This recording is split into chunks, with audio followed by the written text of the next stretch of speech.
Bismillahirrahmanirrahim. Assalamualaikum warahmatullahi wabarakatuh. Let me introduce myself. My name is Nurdian. I'm from English Education Class B 2020. I'm 3 semester and supporting lecturer Mr. Adi Isma SPD MPD. And this time I want to explain about noun. Jadi di sini saya akan menjelaskan pengertian, jenis, contoh, dan fungsi noun. Noun atau kata benda dalam bahasa Indonesia merupakan bagian dari phrase of speech yang sangat penting karena noun digunakan untuk menamai semua benda dan konsep yang ada di dunia sehingga meliputi hal-hal fisik dan abstrak. Berikut akan saya paparkan penjelasan pengertian, jenis, contoh, dan fungsi noun. Pertama yang akan kita bahas yaitu pengertian noun. Noun adalah kata yang digunakan untuk menamai atau menyebut orang, benda, tempat, dan ide. Dengan kata lain, kata ini merujuk pada benda fisik dan konsep abstrak. Noun dapat dicontohkan dalam kata-kata berikut. Yang pertama, benda fisik, yaitu table, house, pond, flour, water, and wine. Kemudian yang kedua, yaitu konsep abstrak, yaitu contohnya time, ide, opinion, age, difficult. Dari contoh di atas, dapat dilihat bahwa noun tidak hanya merujuk benda fisik, tetapi juga konsep abstrak yang ada di dunia ini. Jenis dan contoh noun berikut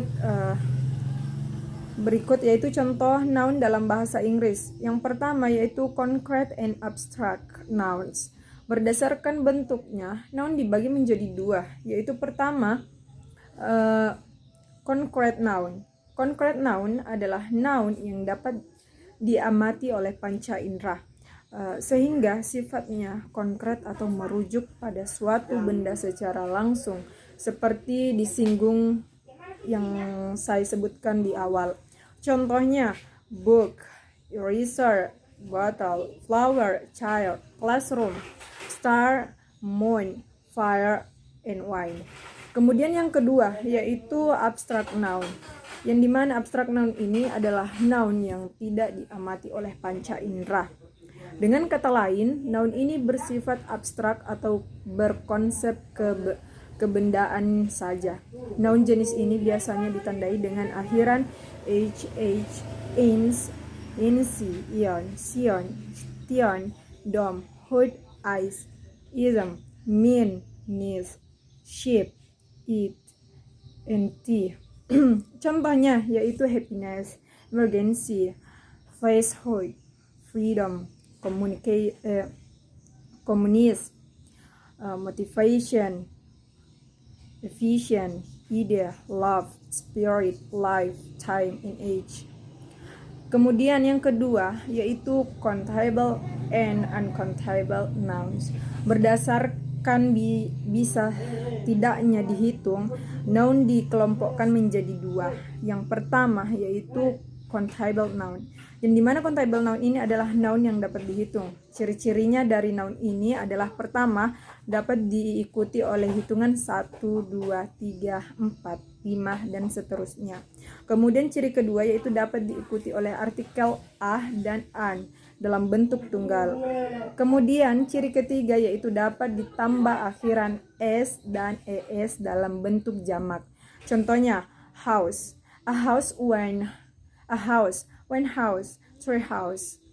Kemudian contoh kedua yaitu dictionary, a dictionary, one dictionary, four dictionary. Yang perlu kita perhatikan yaitu berkaitan dengan jenis ini, noun yang berbentuk tunggal disebut singular noun, yaitu a, an, one. Dan noun yang berbentuk jamak disebut plural noun, yaitu s dan es. Selain itu, plural dicatat bahwa terdapat noun yang mempunyai bentuk tidak beraturan ketika berbentuk jamak. Mereka tidak ditambah s atau es, melainkan memiliki bentuknya sendiri.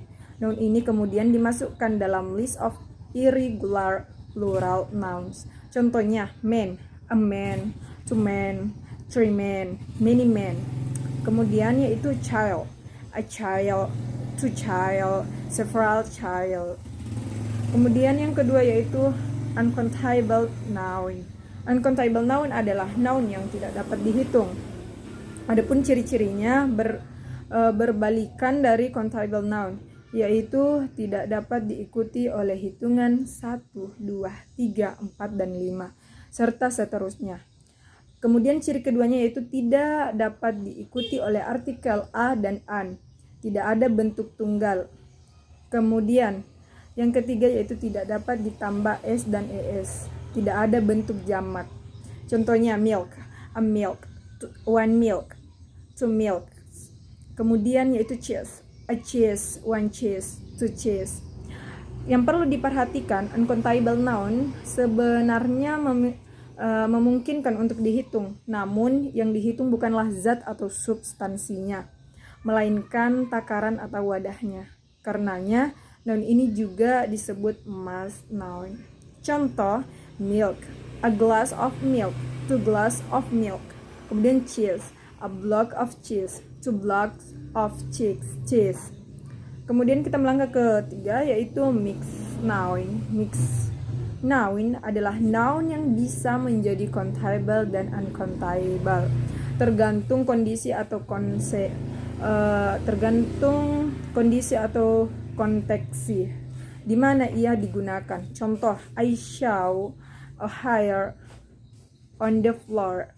Pada kalimat ini, hair dapat dihitung, ditandai dengan artikel a di depannya. She called her child. Hair ketika sudah di kepala tidak dapat dihitung karena tidak lazim untuk hitungan.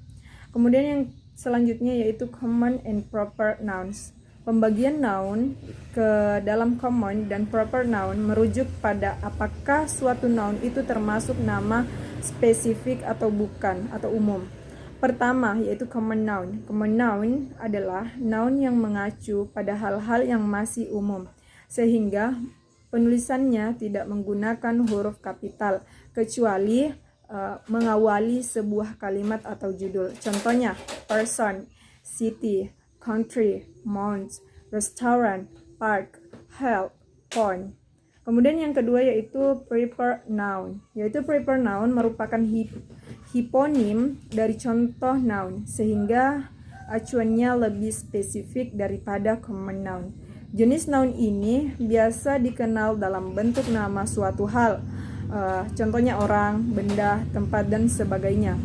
Dan pada umumnya penulisannya mengharuskan huruf kapital, kecuali huruf kecil telah ditetapkan sebagai bagian dari nama tersebut. Contohnya yaitu John, Semarang, Indonesia, Julie, Bernard, Stick, House, Greenwich, Park, and Ipan. Kemudian yaitu collective noun, yaitu noun yang menunjukkan adanya suatu gabungan baik itu orang, tempat, ataupun benda. Contohnya army, audience, class, club, committee, congress, crowd, family, government, group, jury, organization, peer, public, staff, team, kolektif. Kemudian noun dapat dijamakkan. Perhatikan contoh di bawah ini. A pair of a sandal, sepasang sandal. Two pairs of sandal, dua pasang sandal. Fungsi noun secara garis besar. Fungsi noun adalah bahasa Inggris adalah sebagai pertama sebagai subjek, life. Pertama sebagai subjek, contohnya life is wonderful. Kemudian yang kedua yaitu objek. The author has published his new book. Kemudian yang ketiga yaitu object of proposition, yaitu objek proposisi. We are going to fly to Jakarta tomorrow. Kemudian keempat yaitu subjective complement, yaitu penjelas subjek. Yaitu contohnya he is John. Kemudian yang selanjutnya atau kelima objective complement, yaitu penjelas objek. Mr. and Mrs. Smith named their baby Peter. Kemudian yang keenam yaitu modifier or of noun phrase, yaitu penjelas noun phrase, yaitu word, contohnya word. Kemudian ketujuh yaitu hand of noun phrase, inti noun phrase, contohnya English test. Maybe that's all I can explain about my task about nouns. I think enough for my presentation. Before I say something, I wanna say thank you so much because you all watching my video. And the last I say, Assalamualaikum warahmatullahi wabarakatuh.